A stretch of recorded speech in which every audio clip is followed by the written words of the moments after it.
victims of the transatlantic slave trade and their descendants have shaped Brazil's economy, politics, spirituality, art, culture, and sports. An African soul permeates the very essence of contemporary Brazil. Back in the 16th century, one of the most appalling tragedies in humanity took place: the transatlantic slave trade.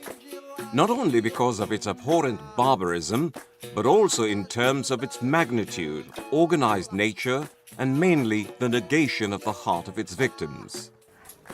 Millions of men, women, and children lost their lives and endured immense suffering during the voyage across the Atlantic and upon their arrival in the Caribbean and the Americas. Ao todo, cerca de 10 milhões de pessoas foram raptadas da África durante toda a escravidão colonial. Professor Eliu Santos is president of the Foundation for Racial Equality. 40% dessas pessoas vieram para o Brasil. That's more than 4 million slaves. When they arrived in Salvador de Bahia, they were led to Pelourinho Square. Pelourinho é o lugar onde as pessoas eram vendidas e também eram torturadas. Merchants and plantation owners placed bets at public auctions. Helpless slaves were awarded to the highest bidder. Many were bought to work under extreme conditions on sugar plantations, a commodity that changed international trade during colonialism and boosted Brazil's economy. Brazil was the last country in the Americas to abolish slavery in 1888.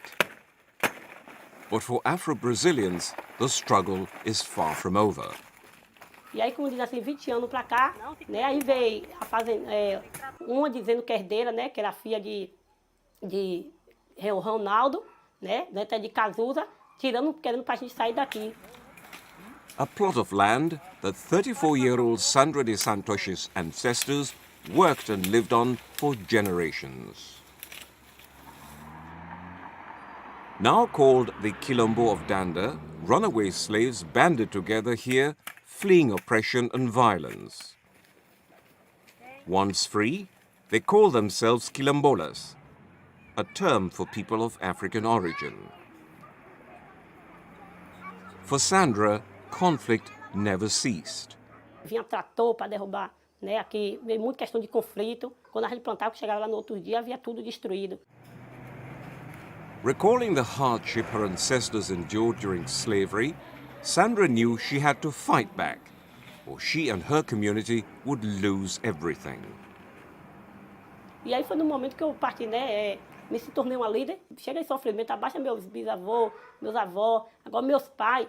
Eu não vou querer isso, né? Futuramente. In 2003, Sandra heard about a new law introduced by the government that could help save Danda. She turned to INCRA, Brazil's National Institute for Colonization and Agrarian Reform, to find out more.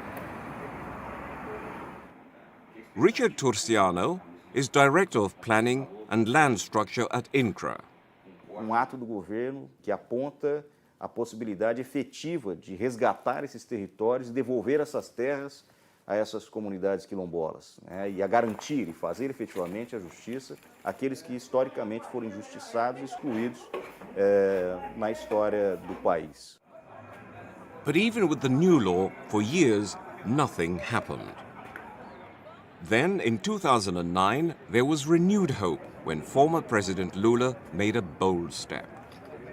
O presidente Lula, aqui nesse estado, na Bahia, na Praça Castro Alves, assina 30 decretos que declaram de interesse social os primeiros 30 territórios quilombolas para que a gente tenha condições de desapropriar e devolver essas terras a essas comunidades. Some 200 descendants of slaves live in Danda today. While they wait for a solution to their dispute, they continue to work the land, maintain their culture and age-old traditions, passed down by their ancestors. To acknowledge their contribution to human history and to promote and protect their human rights, The United Nations has set aside an international decade for people of African descent, which began in January 2015. The decade bears the theme of recognition, justice, and development. According to the UN High Commission of Human Rights, Mr. Zaid Ra'ad Al Hussein, it is hoped that this decade will bring an end to discrimination against people of African descent.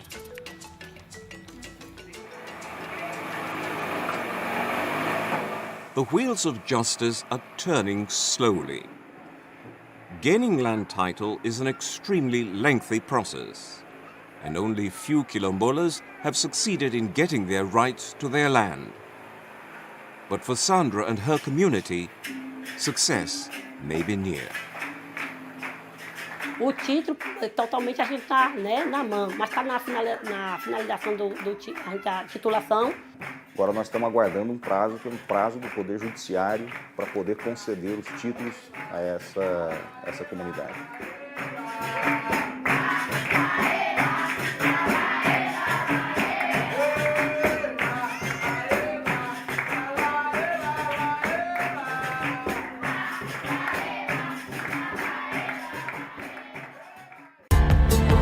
This report was produced by Mary Ferreira and Olivia Jonas for the United Nations. Research article, February 1st, 1973, Robert Conrad, Hispanic American Historical Review 53-50. 70 Duke University Press. An increasing flow of new books and articles is providing convincing evidence that Latin American slave systems were not nearly as benign as they were once believed to have been. It has been shown, for example, that the protection which religion and government are said to have granted slaves was often more nominal than real, and that laws promulgated to safeguard slaves or free blacks were often evaded or allowed to slip into disuse. Moreover, it is becoming more apparent that, despite comparatively harmonious relations between blacks and whites in Latin America, racial, cultural, and class prejudices and attitudes have been significantly detrimental to black people, both during and after slavery, that while slavery lasted, dark skin helped to strengthen and tacitly to justify the institution in Latin American countries, and that after slavery ended, discrimination directed against ex-slaves and their descendants worked to impede their progress and to deny them the full benefits of citizenship and freedom. Such theories and their implications are supported by documentary evidence relating to the so-called Emancipados of Brazil, a group of more than 10,000 19th-century African importees who were legally free, but kept in a state of de facto servitude, some for perhaps as long as half a century. Because of the legal commitment of two governments, British and Brazilian, to their welfare and freedom from 1818 until 1868, documents referring to this group are comparatively abundant. As a result, their experiences in the Brazilian slavery environment may be known in some detail, thus providing insights into the ways in which Brazilian society viewed black men and suggesting the dangers and disadvantages inherent in blackness and African origin in that society for free persons as well as slaves. The peculiar status of the Emancipados was the result of Britain's interference in the African slave trade early in the 19th century and her imposition in 1815 of a treaty to prohibit the participation of Portuguese subjects in slave trading on the African coast north of the equator. In an additional convention of 1817, intended to enforce this partial ban on the slave trade, Britain and Portugal agreed that an international mixed commission at Rio de Janeiro, established to judge illegal traffickers in slaves, would also have the power to liberate Africans found aboard the ships which it condemned. According to the treaty, these Africans were to be employed as servants or free laborers, and each of the governments agreed to guarantee the freedom of those Africans consigned to it. In compliance with this agreement, in 1818 the Portuguese government in Rio decreed procedures for the employment of confiscated Africans. Such freed persons were to be turned over to a district official to be assigned to labor service or an apprenticeship lasting a maximum of 14 years. Such service was to be carried out either in public establishments or for the benefit of private persons of known integrity. The latter, presumably slave owners and men of property, were granted the privilege of renting such Africans at public auctions in exchange for a promise to feed, clothe, and instruct them in Catholic doctrine, and to teach them a trade or to perform whatever service was convenient. Moreover, renters of freedmen were to be allowed to renew the rental agreements as often as necessary until the completion of the 14-year term, after which the freedmen were to be without further obligation. This period, said the decree of 1818, could be shortened by 2 or more years for those persons who, because of their fitness and good habits, made themselves worthy of enjoying their full freedom sooner. Ironically, the same decree ordered a less burdensome future for persons convicted of illegal slave trading. The term of forced labor to be imposed upon freedmen, presumably innocent of any crime, was to last for 14 years. In contrast, convicted slave traders were to be exiled to Mozambique for only 5 years, and such persons were under no obligation to work, to learn a productive trade, or to improve their habits. Significantly too, convicted slave traders were often able to evade punishment with the help of tolerant officials, and some even reacquired their confiscated ships, undertaking new slave voyages. Freedmen, on the other hand, served out their terms if they survived, and none were exempted from the apprenticeship ruling, however cultured, trained, or Europeanized they may have been. In fact, as will be seen, those who survived their apprenticeship were routinely kept in a state of servitude well beyond the termination date, and their children inherited the same de facto status, despite the provisions of the 1818 decree. The Emancipados may be divided into 2 groups, those taken at sea by ships of the British Navy, brought to Rio de Janeiro, and they're liberated by the British-Brazilian Mixed Commission, all prior to 1845 when that court ceased to function, and a smaller group, with whom the British were less officially concerned, consisting of Africans seized by Brazilian officials and freed by Brazilian judicial authorities. These groups of freed blacks, referred to here as emancipados or freedmen, are to be distinguished from the much larger group of Africans who were landed in Brazil in violation of the anti-slave trade law of November 7, 1831, which declared such persons to be ipso facto free. The British often expressed concern for this larger group of illegally enslaved Africans, who must have numbered more than 500,000, but as they were not apprehended or personally freed by either Brazilian or British authorities, their claim to freedom as individuals was not firmly established. Thus they were more readily blended into the slave population and are not included among the freedmen here under consideration. Exact statistics on emancipados are not available, but fragmentary information does exist. In 1865, after years of British insistence that information on free Africans be collected, the Brazilian government searched its archives and came up with statistics on 8,673 persons. Of these, 1,684 were recorded as dead, 1,890 were known to have received their secondary and final letters of emancipation, and 5,099 were thought to be still in bondage. Of the latter group, however, only 2,565 could be accounted for at that date, and the fate of the remaining 2,534 was unknown. Referring to the latter group, the British consul at Rio wrote to the Foreign Office in 1865, "The remainder it is suggested have been stolen, have died, and no return has been made of their deaths, and some few may have received certificates of emancipation." Many, of course, were excluded from the record. An unknown number freed in northern provinces were missing from the list, including all those freed during the last years of the illegal slave trade in Pernambuco and in other northern provinces.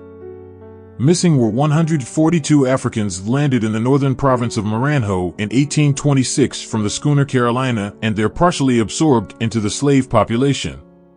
Completely forgotten were 518 Africans of a cargo of 1,000 seized after landing at Santos in 1851, 181 captured at Serenheim in Pernambuco in 1856, and another 313 brought to Brazil on the yacht Mary E. Smith in 1856.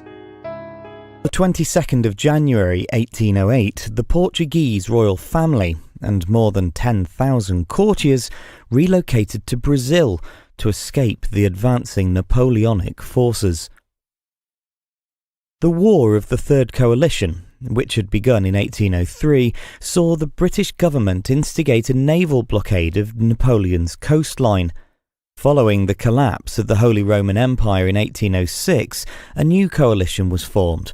But, following the French defeat of Prussia at the Battle of Jena, Napoleon issued the Berlin Decree that created the continental system and began to starve Britain of European trade. Meanwhile, the Prince Regent of Portugal refused to join the continental system against Britain, with whom the country had been allies since 1386. Frustrated, Napoleon ordered his army to invade.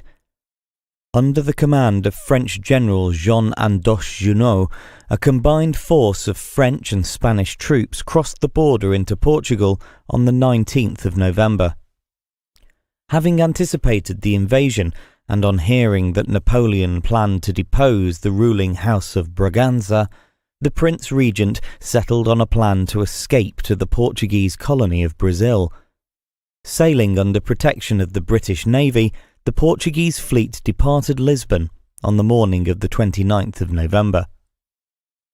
The royal family and their chests of royal treasures were joined by approximately 10,000 other people, ranging from ministers to merchants. When their ships arrived at the port of Salvador in Brazil on the 22nd of January, the passengers were finally able to escape from the squalor that had plagued their 4,500-mile journey. The royals stayed in Brazil until after the Liberal Revolution of 1820. Since then, the changes made to Brazil's status following the royal family's relocation have been interpreted as representing the first step towards Brazilian independence. From the moment they arrived in Brazil, often sick from the voyage, Emancipados were badly treated.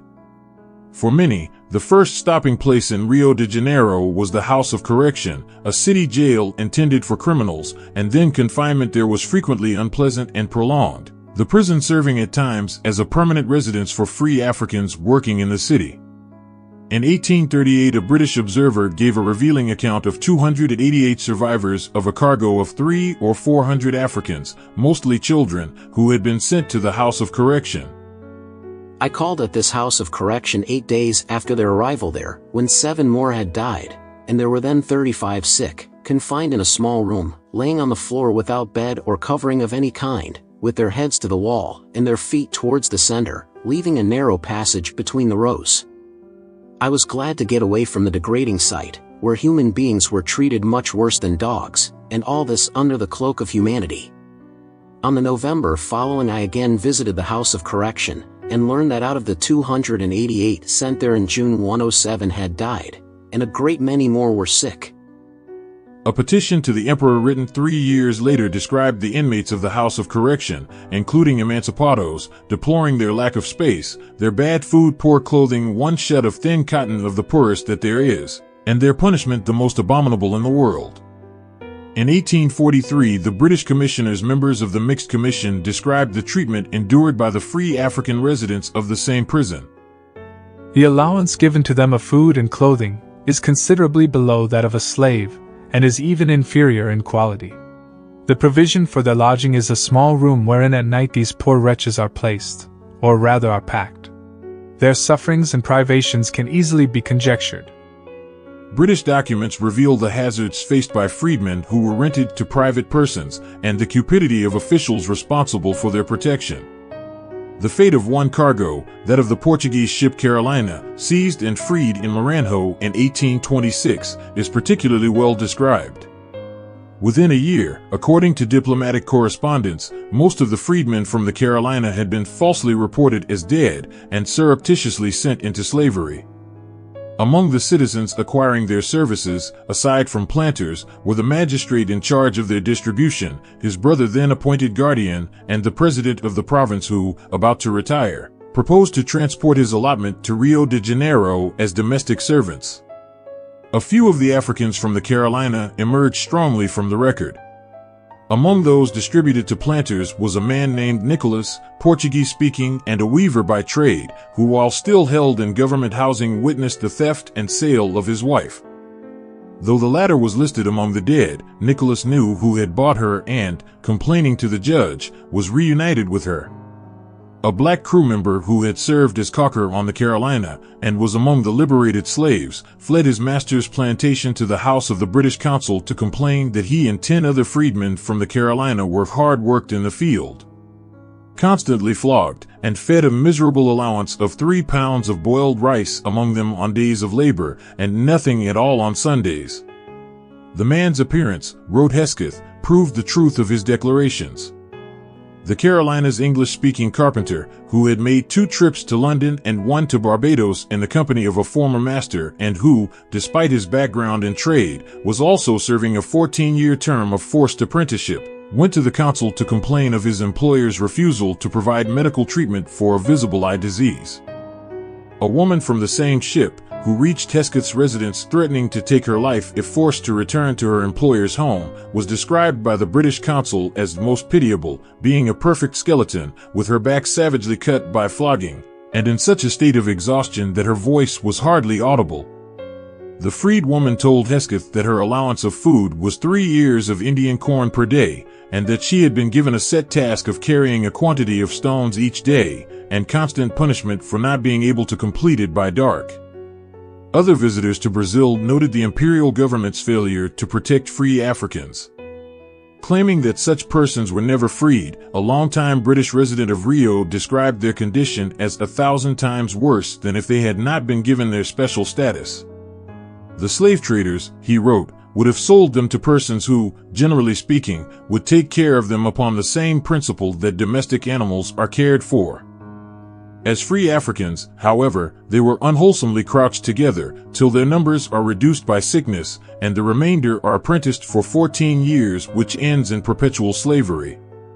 Persons who obtained apprentices were always associated with the officials who hired them out, and it was understood that within a year or 2 they would appear to have died or to have run away. A usual trick was to produce a dead slave from the Misericordia hospital or from a friend, to hold an inquest, and to declare the apprentice the victim of a natural death. At Tunis such fraudulent formalities were dispensed with, and Africans were openly re-enslaved. Immediately upon landing in Brazil, wrote the British consul in Rio in 1865 in a description of this process, different influential people through whose hands they had to pass before being sent to the judge of orphans proceeded to choose and take from the lot those that they required or thought proper to take without making any entry or being in any way responsible. It was the influential who acquired most of the free Africans. This was assured by the rule that rentals of freedmen were restricted to persons of known integrity, the respectable individuals who were most able to pay bribes to officials charged with renting them out.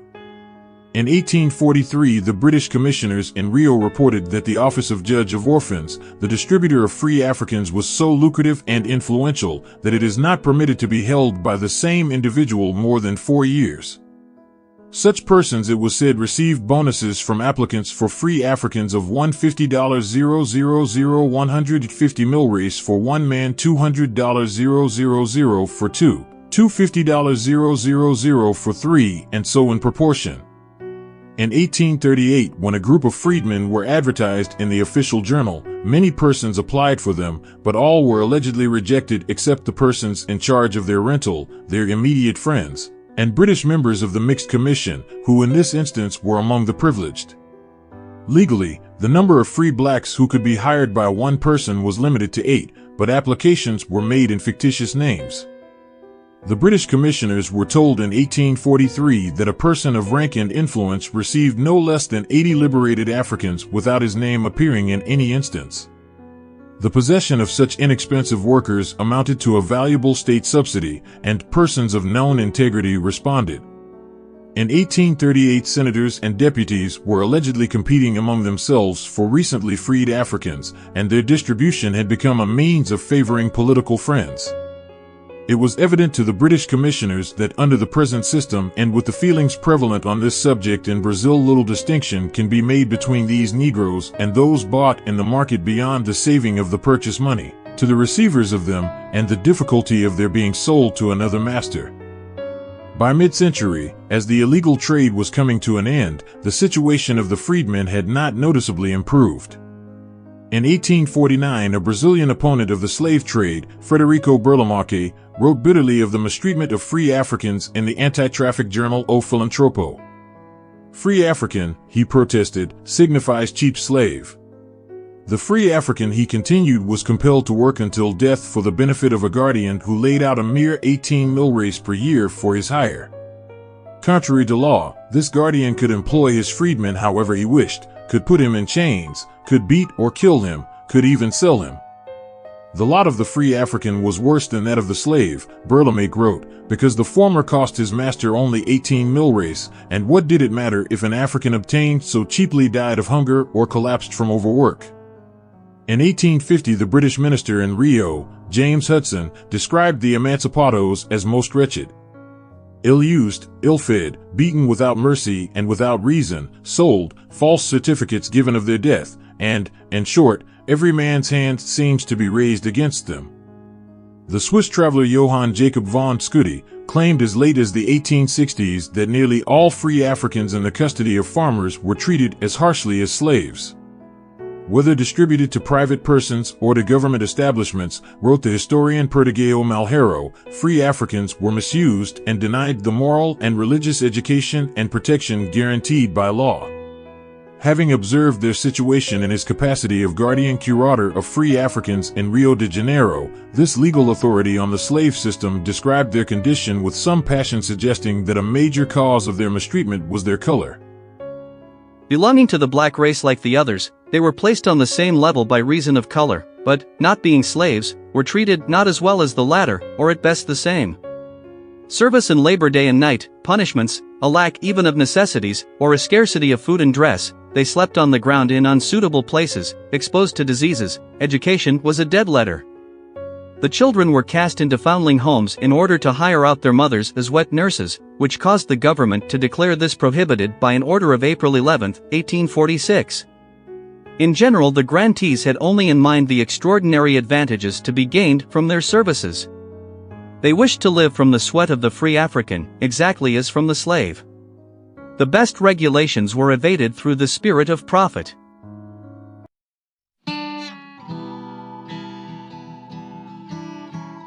Right across this city, there are a number of favelas, or communities, as Brazilians like to call them these days, which have a huge amount of deprivation and poverty. But in this one, a group of Englishmen are doing their bit to help change the lives of the people who live here.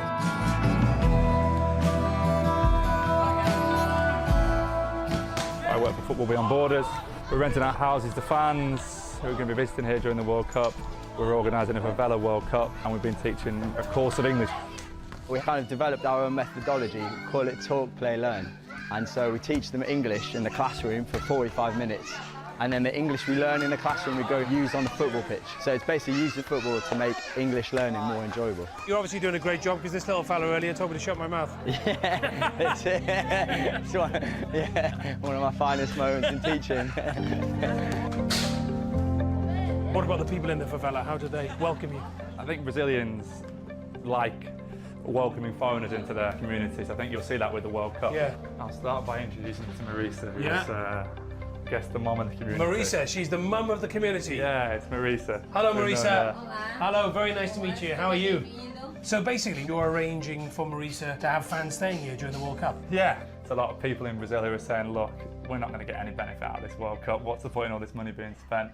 So a simple idea for us as the middleman was just to say, look, we'll find fans who want to come and stay and have a different experience, but also want to pay a fairer price. You'll see all the house improvements which are going on. Yeah. A few £1,000s will be coming directly from travelling fans straight into the pockets of people like Marisa. How excited are you about having the fans here? It was difficult at first because we don't speak the language, but there is always someone to interpret, and we are getting along fine. Right, I'll show you through to where the fans will be staying and where we're staying at the moment. I do love this bridge. It's just been done up. It used to be a bit scarier. This is called Beverly Hills. Beverly Hills. Welcome to Beverly Hills. This is my room. Got a photo of my girlfriend on the wall. That's wow. You've got her full support then. Here you are in one of the most deprived communities in Brazil, and perhaps some would argue putting your life on the line. I feel far more threatened in other places in Salvador and also in other places in the UK. And I think that's kind of our message here, is that this term favela, it's so stigmatised. There's such a concept of it as a place of violence, deprivation, drugs, sex. And in so many favelas in Brazil, that just isn't the case. That's not the reality. And what about the football? Where does the football come in then? Because I know you've got a World Cup coming up. So we're going to have a tournament, 8-team tournament, 2 groups of 4, and it's going to bring together international fans, friends, neighbours from this favela and a couple of other favelas in Salvador, just to say, look, None of these guys got tickets for the World Cup, but it's going to be a fun day. This World Cup is bigger than the World Cup. For them it is a bit. It is a bit. Incredible to think that two lads from Middlesbrough, one lad from Bolton, have come all this way to do something so special. They're not concerned as to whether England win the World Cup or not. What's concerning them right now is how they're reshaping the people's lives here in Salvador, in this community.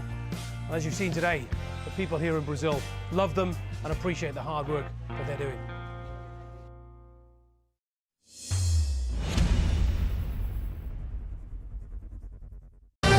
A lot of history lessons about slavery focus on the experience of African slaves who were shipped to the United States. But an estimated 4.5 million African slaves were sold to Brazil. That's 10 times the number as went to North America. And today, more than 80% of the population of the northeastern state of Bahia is descended from African slaves. And African culture there is thriving. It's becoming a popular destination for African Americans who are looking to connect with their roots. Our correspondent, Leonie Lacani, takes us inside Roma Negra, or Black Rome. It's game day, dance music and celebration, a way of life for Brazilians. Locals line the streets of Salvador in the northeastern state of Bahia to support the country's soccer heroes. Many of the locals here are actually American, like Renee Adolfi. Born in Brooklyn, now a resident of Salvador since 2011. I had a friend of mine who's American. She would come here every year. For 10 years, she was coming to Salvador. And so she said to me, Renee, you have to come to Salvador. When she told me she was coming here, I thought I had to come and see what it was like and why she keeps coming back. And instantly I fell in love with Salvador. It was supposed to be 2 weeks. She left and I stayed. Renee is not the only one. When I was there at Oladoom, I met some sisters from the U.S. You know, I saw them taking pictures and I heard one talking. And I was like, American! There are no definitive numbers of how many Americans are here. But there's seldom a place Renee goes where she doesn't meet other countrymen and women. And so this is usually how it starts, right? You might hear someone talking, or you might see a T-shirt or something that they're wearing that kind of is a dead giveaway that they're American. You know, and so then you start to talk and then you form an instant bond. And this is exactly what happened with these ladies. For these women, Brazil brought them closer to their African roots. It's home to the second largest African population in the world after Nigeria. 90% of the residents here in Salvador claim African heritage. And that's what drew Renee here, giving up a successful career in Washington, D.C. When I lived in the U.S., I had my own home. I had a townhouse. I had a condo that I was renting out. I had 2 cars. You know, I was successful. I had a private practice. I worked part-time in a psychiatric hospital. And I gave it up. I gave it all up. Gave it up to move here. This favela, a low-income shanty area in the city. Renee lived here for 2 years. She says what she lacked in material comforts, she gained in joy. So in Salvador, they just have this happiness, this alegria, you know, this happiness that's internal, which I think is part of their resilience. There's a lot of issues. There's poverty. They don't know where the next meal is going to come from sometimes, you know. And so for them to be able to say, okay, I'm facing this despair. You know, I don't have food right now. I don't have water. But they're going to go out and go to the beach and have fun, and they're going to play music, and they're going to go to the club, and they're going to dance. You know, they're not going to let anything get them down. And, you know, so I've learned a lot about that. Within the first couple of months of living here, she decided she wanted to give back to the community and opened a free clinic. I would do therapy. I would do Reiki, energy healing. I would do massages. And I began to breathe in the same pattern.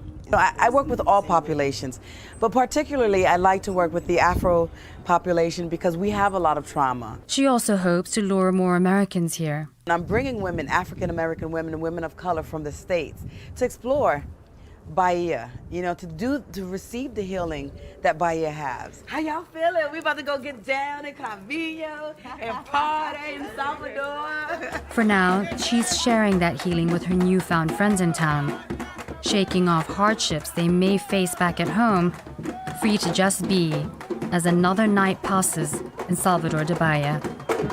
For matter of fact, this is Leonie Lacani.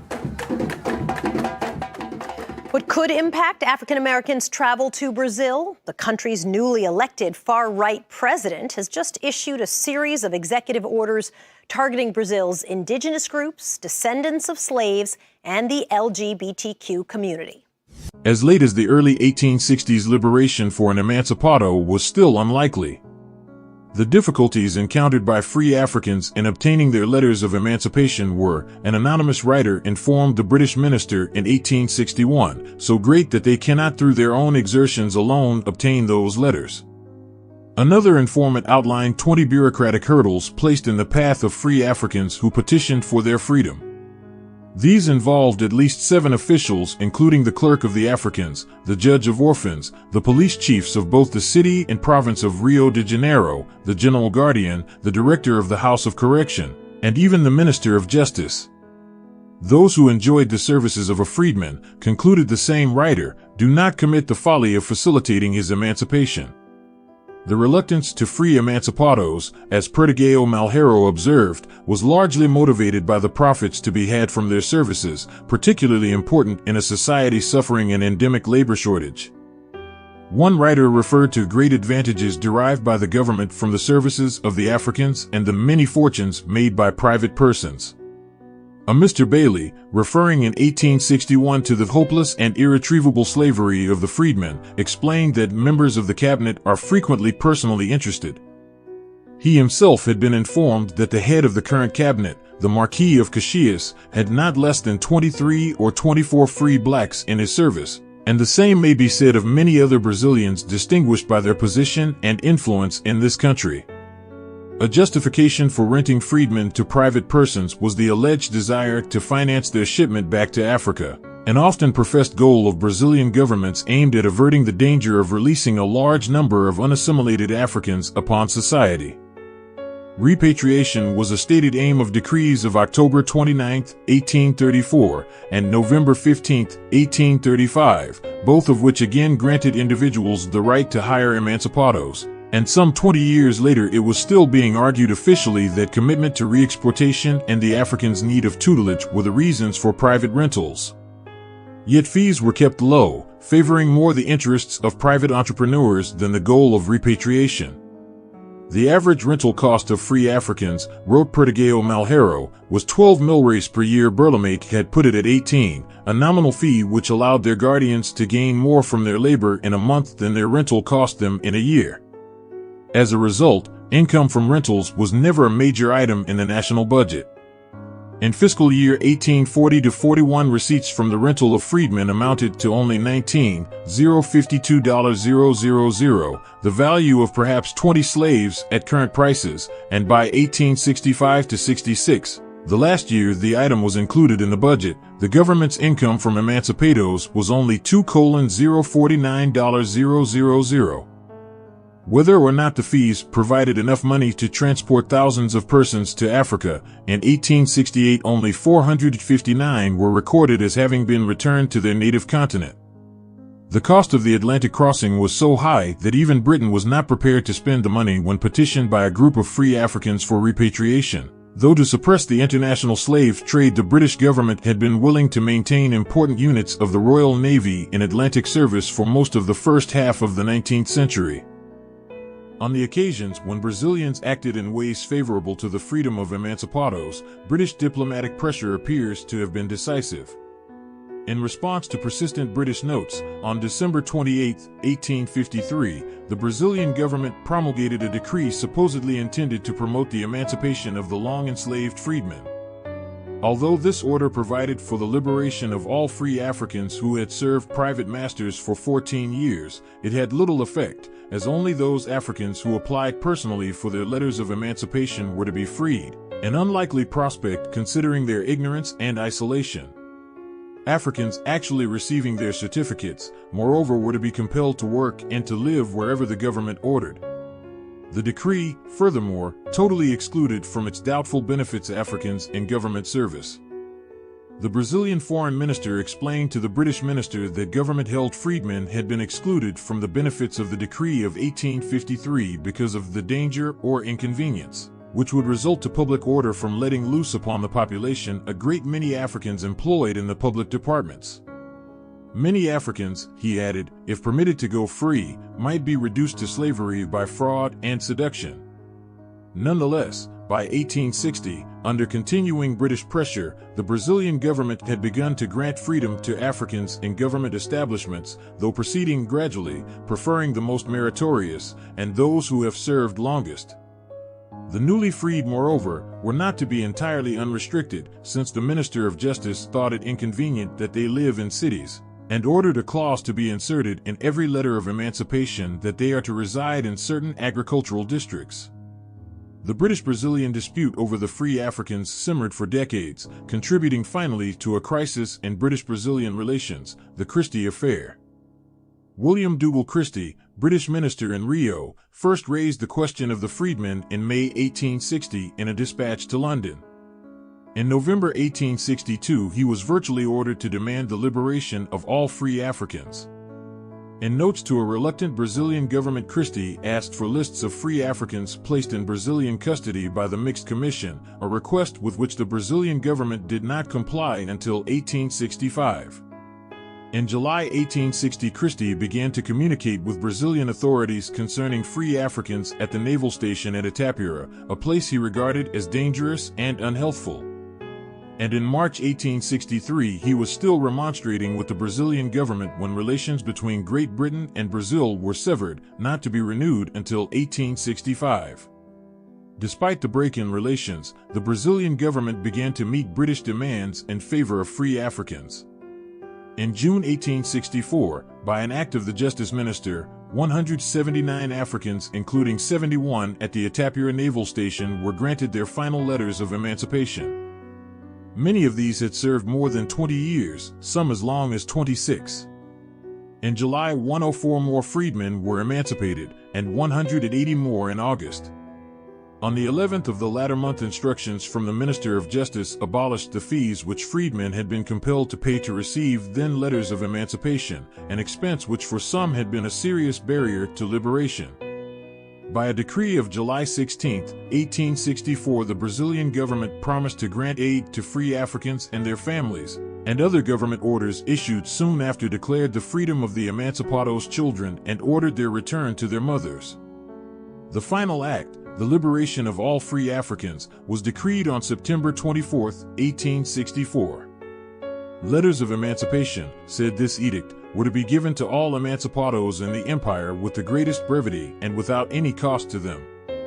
Runaway freedmen were to be summoned by public notices to police courts to receive their letters of emancipation, and such letters were to remain on deposit until the fugitives appeared. An emancipated African might live anywhere, said the decree, but was obliged to register his residence at a local police station and to declare his intention to adopt some honest occupation. During 1864, a total of 993 Africans received their certificates of emancipation, a great increase over the 742 who had been freed during the previous 10 years. The Justice Minister revealed in his 1865 report that Africans employed in the naval station at Itapira, who lately were the object of the most insistent demands of the English minister in this court, belonged to the first period of importation and to those judged by the Mixed Commission. With them when they received their letters of emancipation were their children and grandchildren. The suspension of relations in 1863 hastened the liberation of the freedmen, William Christie argued in his notes on Brazilian questions. The Brazilian government, he claimed, had followed policies of delay in dealing with free Africans which could be likened to their reluctance to abolish the African slave trade. Left to itself, the Brazilian regime did nothing. It treated for a long time with neglect representations of the English government. It did not answer notes. When obliged to reply, it protested that its dignity did not allow it to act while pressed by a foreign government. It resented interference, and claimed to be left free to execute its own laws, forgetting that treaty stipulations gave a right to England to interfere. At last, after force had been used, a reference to naval action which he himself had authorized, and the English government was known to be serious, and there seemed no help for it, it has done what it ought to have done long before, and it is now contended that this has been done spontaneously, and that all past reproaches are unjust. Even in 1865, however, emancipados were not assured of their freedom. By then, Brazilian authorities seemed interested in liberating surviving Africans, but were hard-pressed to locate all of the persons so carelessly distributed and auctioned off in previous decades, and many possessors of freedmen and even government officials were reluctant to cooperate. It was indispensable, reported the Minister of Justice to the General Assembly, to obtain statistics on those blacks freed by the Mixed Commission and by national authorities. But the irregularity of their registration and the high mortality of the Africans, scattered in all directions, had delayed success. Ironically, the Brazilian government seems to have been more concerned with finding emancipados than with freeing them. As late as March 1865, Consul Hunt reported from Rio that liberated Africans employed in the public departments under the eyes of the supreme authorities of the state remained in bondage. It was clear to the same official that unless some further pressure be brought to bear on the officers charged with the execution of the decree of September 24, 1864, that the majority of these emancipados and their offspring will die in slavery. Only 565 had been freed since the liberation decree of September 24, 1864, Hunt wrote a few days later, and it was feared that of this number a large proportion were aged and of little value as laborers. There is evidence, however, that the government was no longer much at fault regarding freedmen in private hands. Every effort was being made, reported the foreign minister, José Antonio Saraiva, in late 1865, to carry out the 1864 decree, but the process would be slow and must depend a good deal upon the emancipados hearing of their right to claim their complete freedom and coming forward to demand their papers, which those who unlawfully hold them as slaves are interested in preventing them from doing.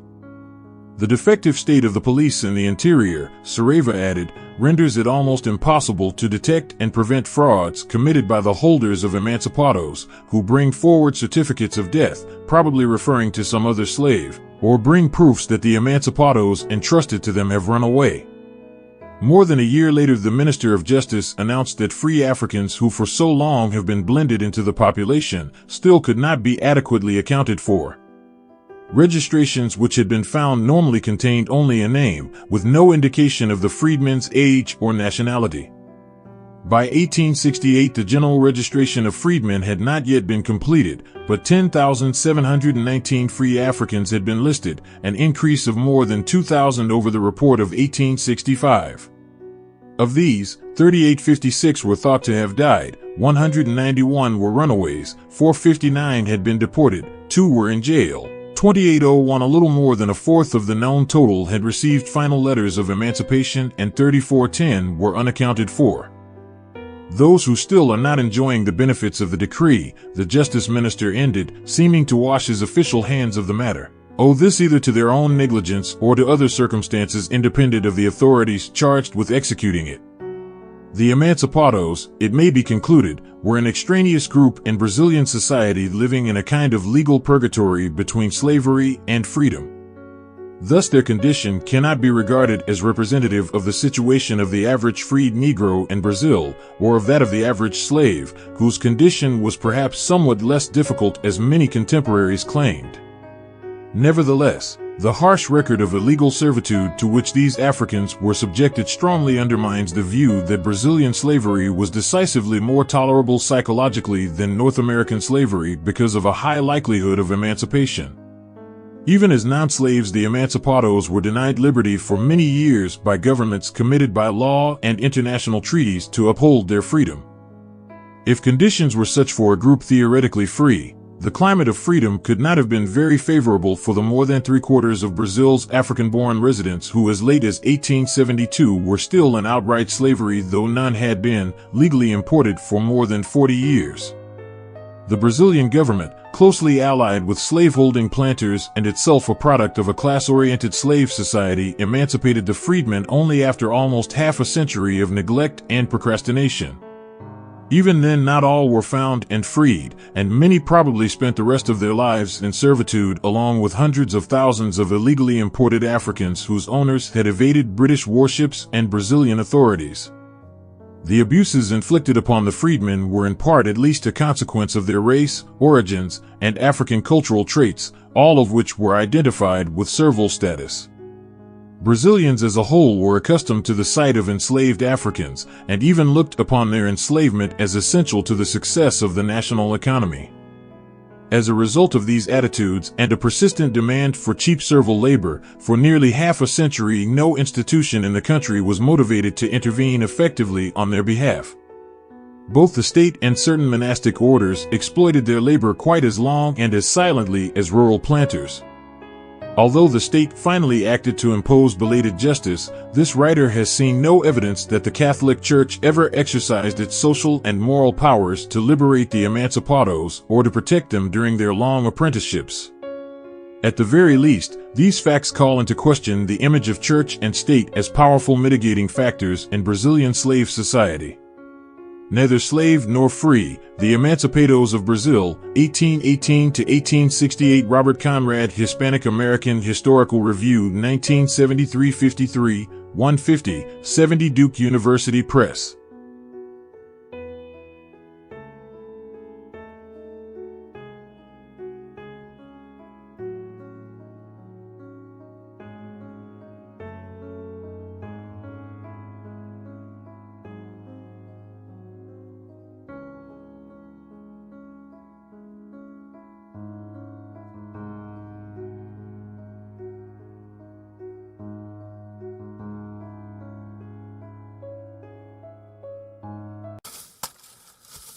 There's a battle for land raging in Brazil. Indigenous land, untouched forest, Quilombo land. There are an estimated 6,000 Quilombos across Brazil, communities of the descendants of escaped slaves. We have worked very hard to build these communities, and all of the Quilombola communities are living now with fear. Quilombolas, as the residents are known, fear the Supreme Court will revoke a law in the 1988 Constitution protecting their status and claim to land. The Brazilian state needs to recognize this group's rights, most importantly, the right to land. Then all the Quilombolas' other social rights should follow, their right to schooling, to health care, and full citizenship. The communities were founded in remote regions far from the sugar plantations they'd escaped from. They mixed with indigenous people and developed a new culture. Their ancestors escaped slavery to live in freedom and try to build a future in remote communities like this one. Their fear now is that those hard-won freedoms are under threat from hungry landowners and a society reluctant to recognise their rights. The current government is supported by agri-businesses and wealthy landowners. Many don't recognise the definition of Quilombos and say land claims should be better regulated, that most Quilombos don't have official land claims. The Quilombolos say they face their greatest threat since the 1888 abolition of slavery. Everything that is ours is here. Our land, our agriculture, our way of life, our way of doing things. Of course our people do not want to lose all of that. At least 14 Quilombola leaders have been killed this year in land disputes. It's a process of resistance that's prevailed for more than 400 years. With all that's been happening in our politics recently, that resistance has to grow a lot more. Brazil, the world's fifth largest country with more than 8.5 million square kilometres, seems so vast. But in court and on the land, it's still struggling to accommodate its many diverse communities. Daniel Schweiner, Al Jazeera, Sao Paulo State, Brazil.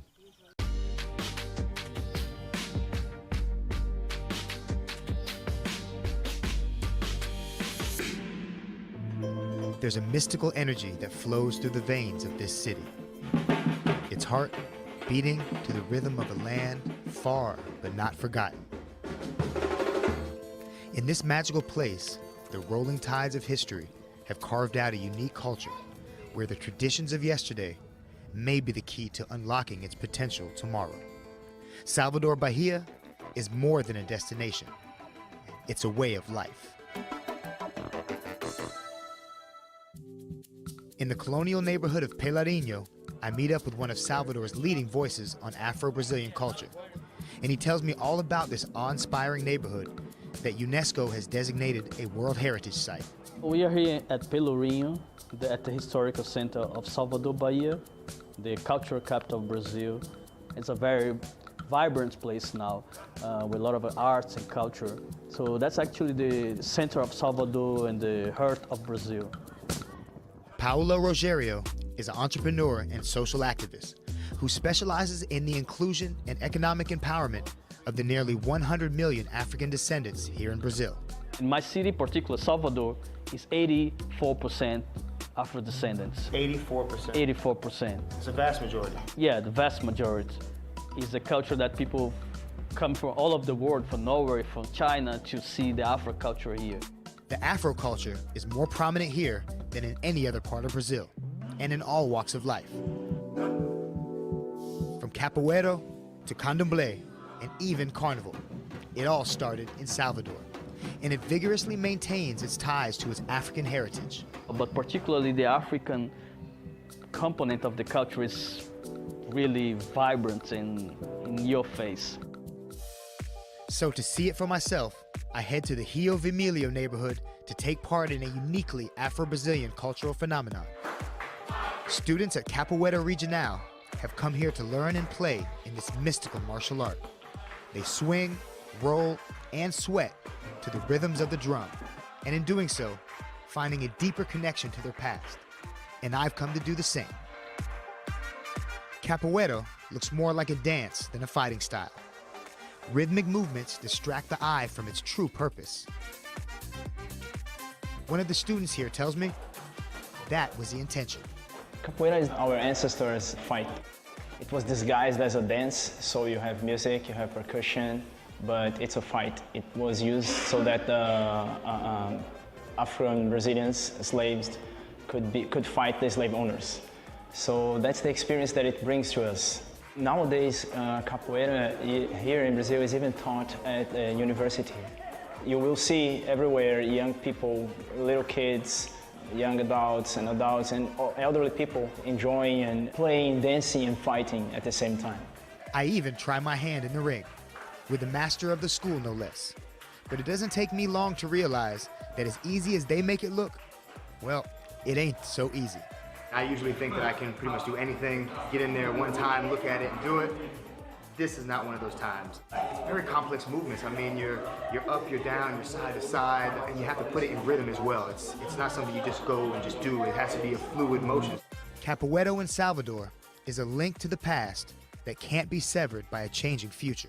It's more than a lifestyle, it's a life philosophy.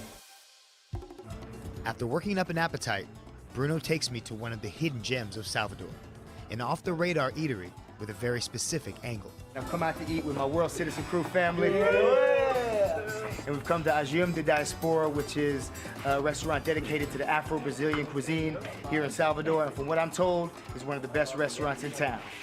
Angelica Moreira is a world-renowned chef and just happens to be the aunt of my friend Bruno. She's also the brainchild behind EXHAUSTIVE de DIASPORA, but she's really more of a motherly figure to the folks that come here. She serves traditional Afro-Brazilian meals with a high-end flair. O prato aqui hoje que vocês irão comer é o tutu quilombola. Tutu quilombola is a regional dish that was originally made by African slaves. But here, Angelica adds her special touch. It has sausage, pork, eggs, and collard greens, very similar to some of our own African-American soul food. This might be the best meal I've had in Brazil so far. And filling up will give me the energy I need to see the rest of this amazing country. Beautiful, beautiful. Well, what a spoil of riches this week has been. What's next tomorrow? Well, we're going to stay in Brazil, but we're going to take a look at a different side of Brazil. You know, today we're talking about some of the culture, the Afro-Brazilian connection. Tomorrow we're going to get a little bit into the paradise of Brazil. Oh, nice. Yeah. Very The good. beach, maybe? We're going to go to the beach, Okay. and we're going to go to the beach. The beach. The beach. Is that Ipanema? I should hold it as a surprise, Yeah, okay. but spoiler, Porto de Bada. Porto de Bada. All right, very nice. Sounds like heaven. Brazil was one of the last countries in the world to abolish slavery in 1888. By then, photography had been invented and was in use all around the country. And as a result, several images of slaves have been taken, capturing a bit of Brazil's dark past. As the 19th century was drawing to an end, Brazilian aristocrats began to experiment with photography. They took pictures of their vast estates, in this case a coffee plantation. But inadvertently, they were also documenting a cruel period of human history. All the people working here were slaves. Slavery, unfortunately, lasted in Brazil until the end of the 1880s. It was the last country to abolish slavery in the Americas. And therefore, we have a photographic archive about the economic activities of the country, such as coffee production.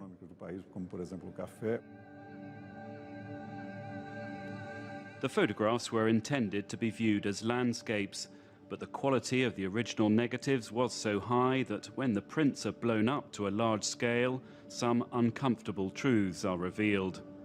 The negatives give a very wide view of the scene, including details like the children here.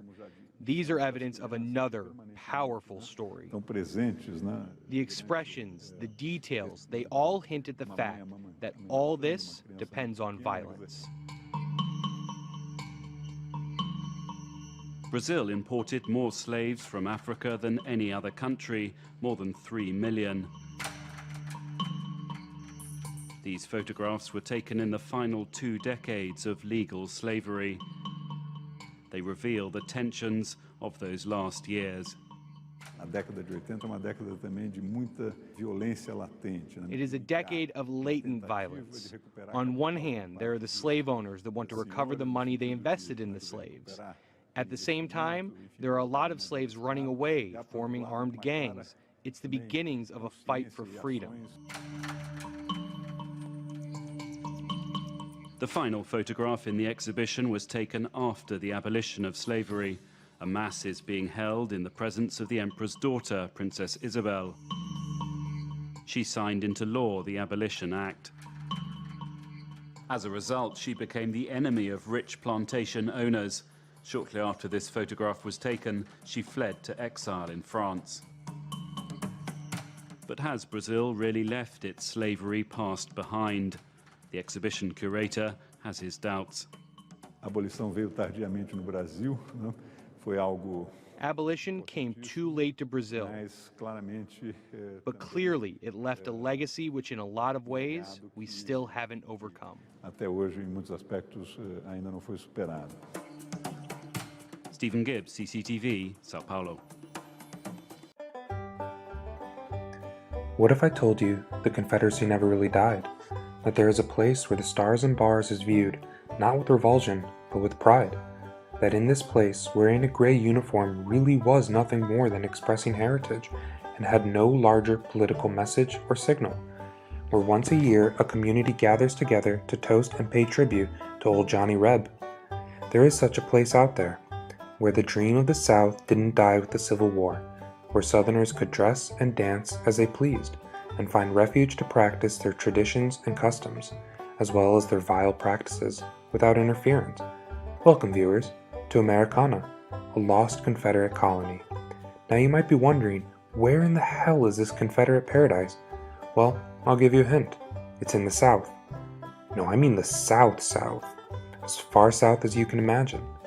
This, my friends, is the story of the Confederados.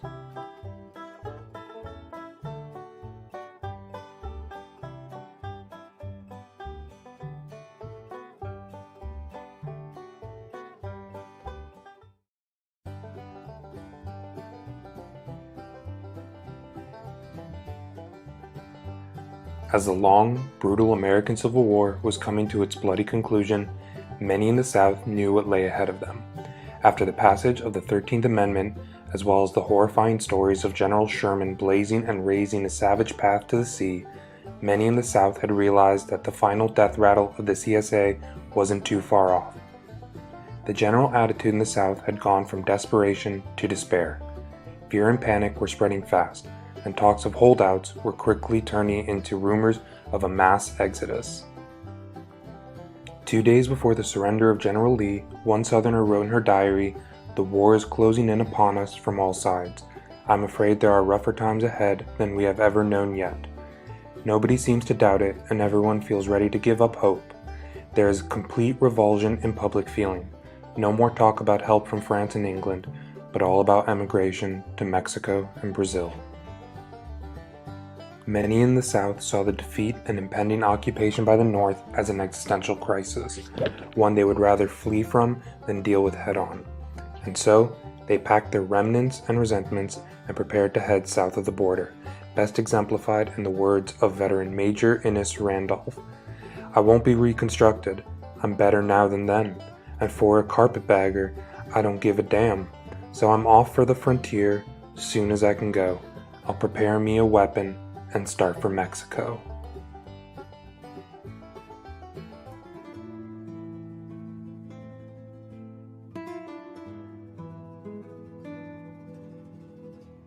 Some of the settlers came with relative ease, and some had to sell everything they had.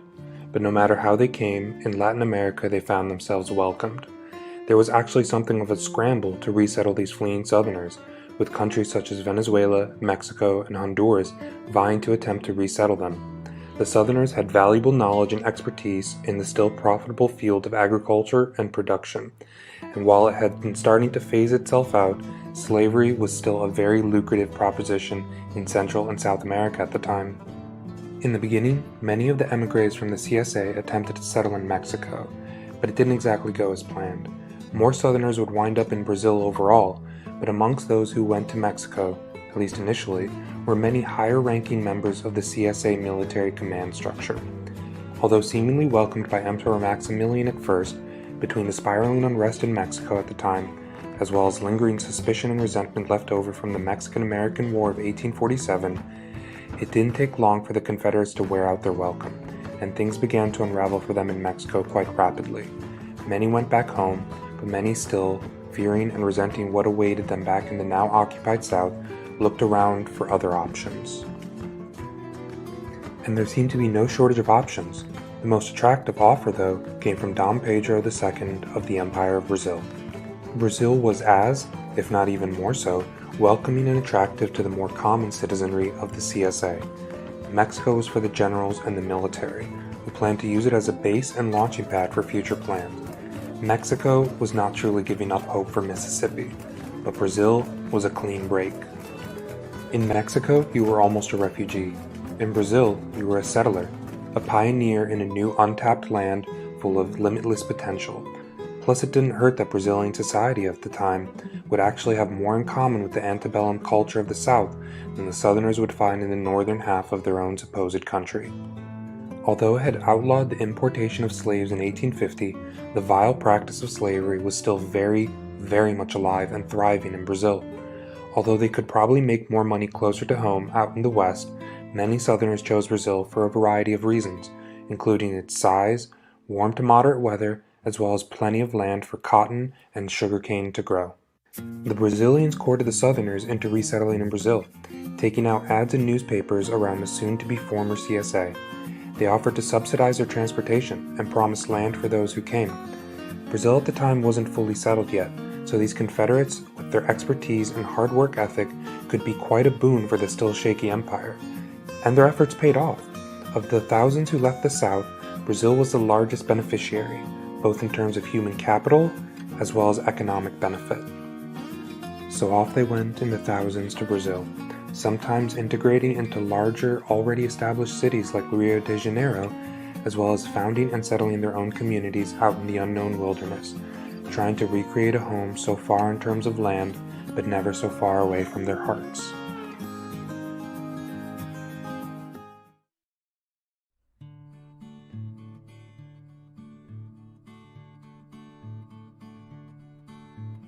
No one has been able to calculate the exact number of people who fled the South for Latin America, but what we know for sure is that these people have had a lasting effect.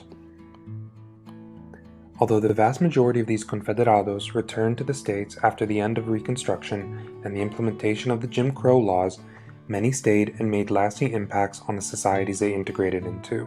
One excellent example of such is Santarém, which was located in one of the world's most underdeveloped areas but now serves as an important trading center, and where you could run into descendants of the original Confederate settlers, with mixed names like José Carlos Calhoun, and whom drink at one of the several bars that still proudly display the old stars and bars.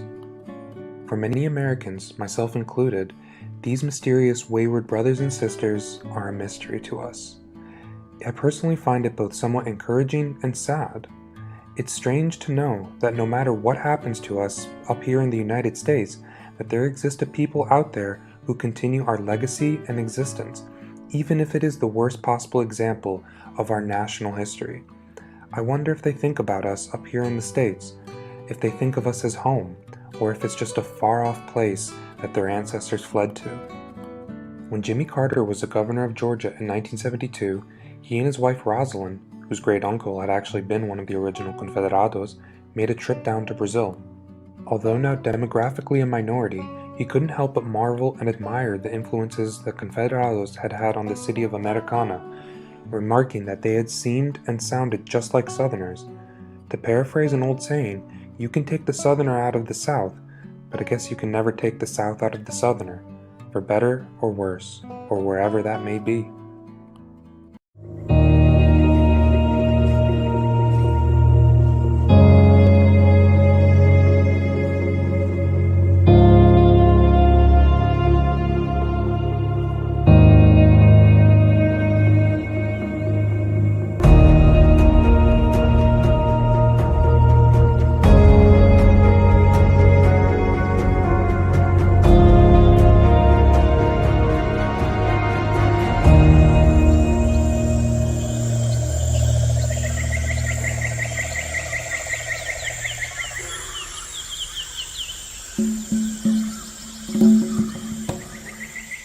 Meu nome é Adriene, nasci em Cachoeira Porteira. Meus pais são daqui, da Tapaz.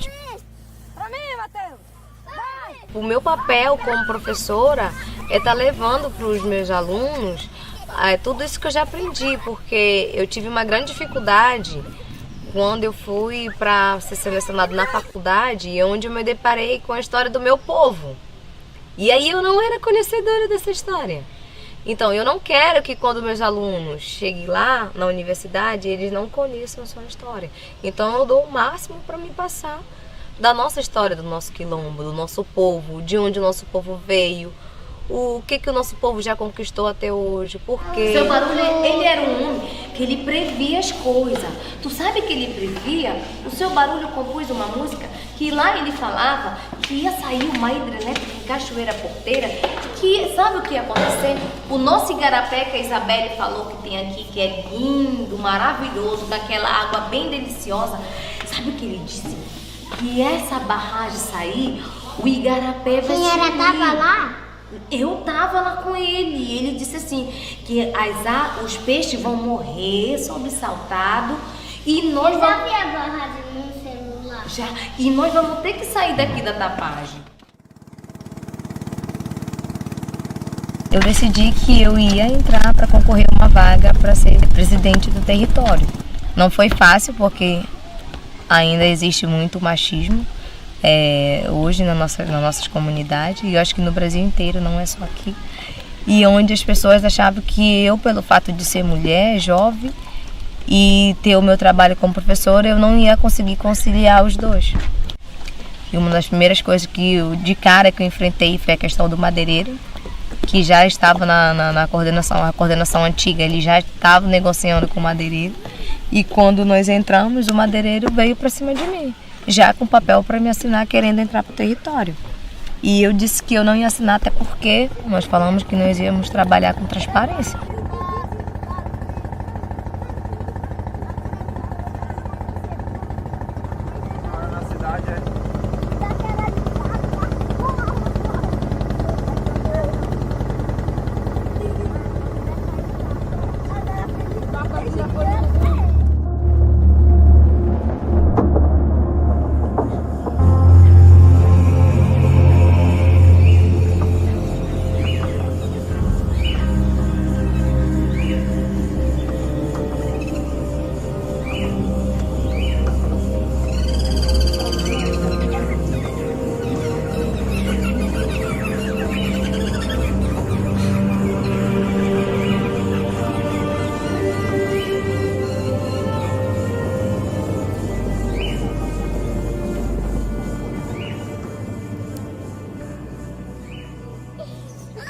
Imagina essa comunidade aqui, daqui a 50 anos, Meu sonho, estruturar ela, fazer com que as famílias tenham uma renda fixa para que no final do mês todas tenham o seu pão de cada dia.